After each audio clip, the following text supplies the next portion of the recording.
Okay, peep game, real quick, Dre. I'm gonna address myself. So, me and Elise are sitting here watching The Woman Who Wasn't There, and I had a point I wanted to make that I'm about to make right now. Elise. Yes. Okay, real quick. So this documentary right now is about this woman, Tanya, who I haven't gotten much into the documentary, but she conjures up this entire story about where she was during September 11th. And being a survivor. And being a survivor when, I guess, like, it's not true. Yeah. And something that I was reminded of while watching this is about people, because she's obviously started all these survivor networks and stuff, and my question to you is, she still obviously has helped a lot of people get through their experiences. Whether or not she came from an initial place of honesty, her work has still done good. I bring that up because I want to relate it to this. Online, there was an article a while back about some priest who, after like 20 or 30 years in the service, had apparently lost his faith. Mm-hmm. And that was a big deal, and people were like, oh no, like, and my thing was, all the sermons he had done, I mean, weren't they still valuable to the people who heard them? Didn't they still enter in their hearts, and didn't it still work within those specific minds and hearts, like this lady, Survivor Networks, discuss? Well, it's two entirely different things. I mean, where she's coming from... Wrong, here's why. No, just kidding. Well, it's two entirely different things, because where she's coming from, him preaching in a private church is entirely different from her organizing these high-profile events, and where she has access to all these high-profile figures, like Rudolph Giuliani. She's talking about how she, like, you know, she met Sting. She's obviously meeting all these, like, high-powered figures, and she's coming from a place of false pretenses. And the thing is that she's not really doing this for the betterment of the people who actually survived 9/11. She's doing this because, one, it's an event that she can capitalize upon pretty much for, like, the rest of her life, to bring some prominence to her otherwise empty life. And it's just, she's coming from a place where she wants to be noticed. She doesn't give a shit about them. And she puts up a good front, and she talks a good, you know, line of talk. But the fact is that she's in, like, you know, I hate to hesitate to use the term ground zero, but she's at the ground zero of pretty much an event that she could say, oh, I'm a survivor, I survived this, and all these other survivors saying, oh, what she went through was so head and shoulders, what happened to me was so insignificant in comparison.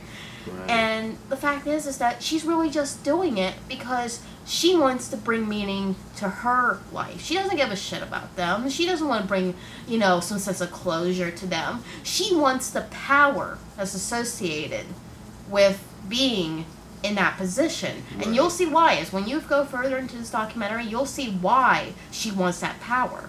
Okay, right. As opposed to the pastor who actually does want to believe what he's saying. It just so happens that later in his life, like, he may not be able to put the pieces together anymore, and like, he just loses his faith. Yeah. And one would actually think, did he ever really have the faith to begin with? But that's a different topic. I mean, it's like I hesitate to use a comparison, but first thing that comes to mind when you brought up his situation, it's like a man who has been very brought up in a very heterosexual environment, but is homosexual, you know, getting married, having a family, having children, and then only later in his life realizing, you know, I'm actually a homosexual and I have no sexual feelings for women. But he still has a child he can raise. Yeah. And that child can still go on to do amazing things. Actually, better than the priest example. Let me give it to you like this, though, because I still feel like I should argue for all the good she's doing, too. I'm playing devil's advocate. I don't give a fuck about this chick. I don't have a dog in the fight. I'm just saying, I feel like I have to still play devil's advocate. Let me put it to you like this, though. Live Strong Foundation. Okay, all the good it's done, and then it comes out that he, has been using steroids, so they obviously kick him out, and Live Strong tries to distance itself as much as it can from him and from, like, him being the poster child for it. And, there's a great South Park episode about, like, those, like, yellow bands and everything, like, people just jumping on bandwagons and causes for the shit. Well, the reason that it's like sort of like the ALS, I can't say the word, ALS challenge, the ice bucket challenge, is that a lot of people bandwagon because it's easy to put a little piece of rubber around your wrist or to make a video of yourself dumping a bucket of water on your head because it's easy to do, and it also gives you, like, that. It gives you that, what's the word that I want to use here? It gives you that exposure that people who actually donate to those foundations do. Is that people see that Live Strong bracelet, or they see you dumping that ice, and they're like, oh, they're aware of the issues that are attached to each of those things. But not really. They're just doing it as a way, it's pretty much a low-grade version of just, getting attached to those issues without having to actually contribute. Like, buying a ton of breast cancer foundation sponsored items because it has the yellow or the pink ribbon on the box. Exactly. Instead of actually, like, donating or doing the walk or something. It's like, it's easy, instead of buying this box of Special K, I bought this box of Special K with the pink ribbon on it. And it's also very, like, subconscious because they think, oh, if I buy the box with the pink ribbon on it, maybe somebody will look over and see that. But my point was, like, Live Strong Foundation still has done a lot of good. It's offered, like, a platform to people wanting to get healthy and in shape, and they have a lot of great articles. I'm sure that their online presence is really, like, still very, strong. But, like, so do we now disregard every bit of good the foundation has done because its main man, came out to be, like, a cheat? As in, do we disregard the platform this lady is given these survivors to speak on because she wants, like, the fame and fortune? No. I mean, if you can oust her, like, I'm sure she's going to get outed at some point in this documentary. I mean, you know what I'm saying? Like, she still was, like, a vital step in creating this. So, like, it's not like you throw out the baby with the bathwater. The platform is still valid, but she is not coming from a place that is valid. It's like the head honcho of a really evil corporation, like, starting up all these, like, educational systems in schools because they want that power associated with the younger generation. She wants the power that's associated with being affiliated with these real survivors because nobody's ever going to dispute their word. Nobody ever disputed her word until that one guy brought it to attention. Right. It's that she's riding on their coattails. Mm-hmm. Like, she is using their stories even more so than hers because even if, like, 20 or 30 or 40 people start to feel weird about her story and deny hers, mm-hmm.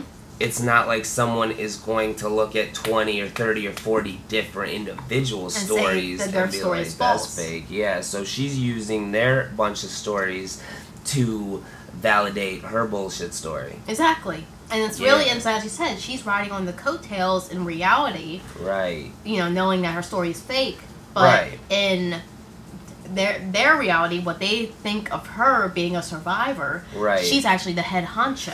So let's not, like, she's pretty much like a false dictator almost. Right. So let's not take this talk and, like, make it too long-winded. Let's get to the crux of the situation, and then we're gonna split because I want to watch the rest of this documentary, and I don't even know what the fuck we're doing with this file.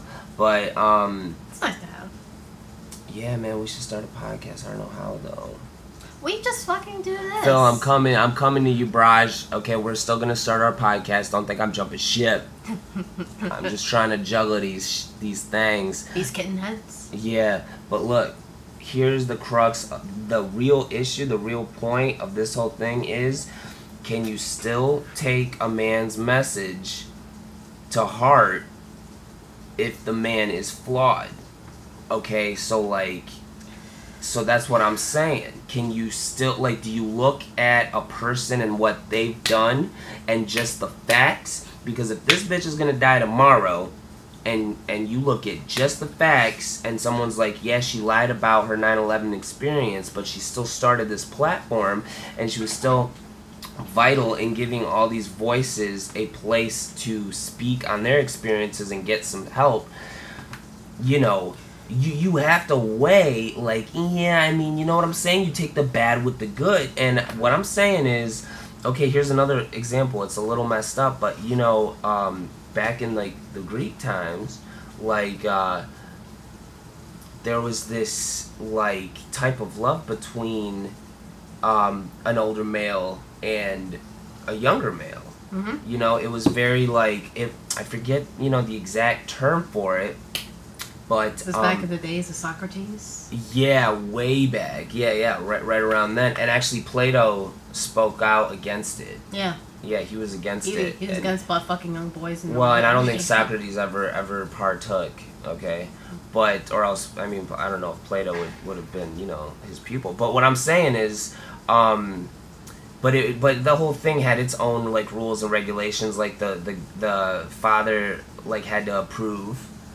And, like, the guy was basically, like, he had to earn the boy's respect. Yeah. And he would actually bring gifts to the boy. And, like, basically it's creepy. It's creepy. I mean, yeah. in from my point of view, it's creepy because I grew up in this society and in this time period, and I don't understand it. Sounds like man blood in the making. making. I'm not gonna pretend to understand it, but, like, from what I gathered, it's they saw a boy that they wanted to help raise, and it was like a mentorship. But it had this element of, like you said, butt fucking, and I just don't agree with that. So I don't know, man. And I'm not saying that I don't agree with it from a homosexual point of view. I'm saying I don't agree with it from, like, I don't know, if you're, like, under the age. It seems like it's almost being taking advantage of someone under. It's sort of grooming. I mean, that's what they call it today, grooming. That's what I'm saying. But if it's like that, then why not just have your own kid and raise it? It's like, you know, these guys probably have, like, it's like they're probably, like, because they like, don't want deadbeat dads probably, like, have, like, 20 kids. Because they don't want to butt fuck their kids. Yeah, that's actually a very good point right there. But you know what I'm saying? Why does it have to be butt fucking in there? I don't know. What I'm saying is, though, because it's essential and divine. So those people, you know, like, they have that kind of, like, culture. But say a guy like that then wrote an amazing piece of philosophy or something. Do we throw it out because he also did this on the side? No, because what it is Right, is that's that what I'm saying. the philosophy that he says doesn't come from a place of, oh, by the way, I butt fuck guys. I fuck like little boys that I raise. What she's like, and, like, their philosophies are something that they actually experienced, that they sought out. What she's doing is that she's not building this platform. The platform is valid. Those people's pain and suffering is valid. And her compassion towards each other is valid.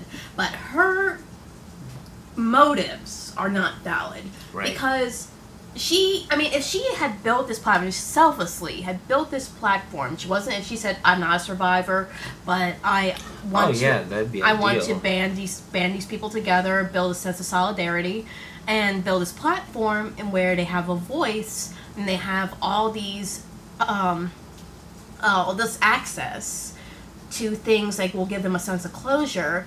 And I'm doing this to be entirely selfless, and also I want to give them a voice because I'm really moved by their stories. If she had come from that viewpoint, then it would be entirely valid. I mean, then everything about it would be totally pure.